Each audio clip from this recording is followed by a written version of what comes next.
Est-ce que vous vous êtes demandé pourquoi les Vocaloïdes ont l'air si humains? Non, parce qu'ils ressemblent à des persos de manga. C'est parce que, avant, ils étaient humains. Genre, Ils ont été abattus plus tard par le maître et à la place des organes, il a mis des parties robotiques. Les seules parties humaines qu'il garde sont leur chatte, le cœur et le cerveau. bah, j'y étais presque. Il a aussi un petit peu changé leur apparence. Ainsi, personne ne pourrait avoir des soupçons à leur égard. Il fait ceci à des chanteurs peu connus, ainsi, ils ne manqueront à personne. Donc si vous êtes un chanteur amateur, faites gaffe, vous pourriez potentiellement mourir. Pour être connu, foutez-vous une voix autotunée, chantez de la succès garanti, lol.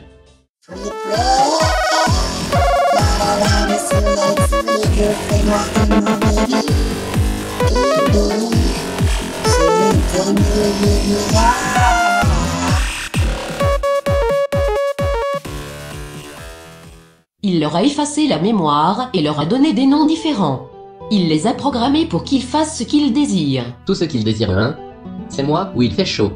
Certains d'entre eux ont été donnés pour des propositions luxurieuses, mais ceci est réservé uniquement aux plus belles des femmes. Le mec, il a un fétichisme des robots. Fais gaffe à ta saucisse, mec, les engrenages, ça fait mal. À moins que si ce sont des robots.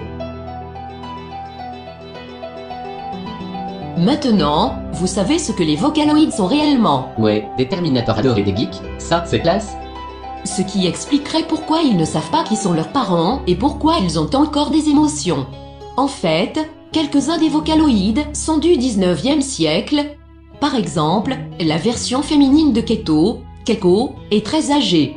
Elle a 107 ans pour être exact. Avec son âge, ça ne doit pas être l'esclave sexuel. Maintenant, soyez prudents. Tout ce que vous savez, c'est que vous pouvez être le prochain à être abattu.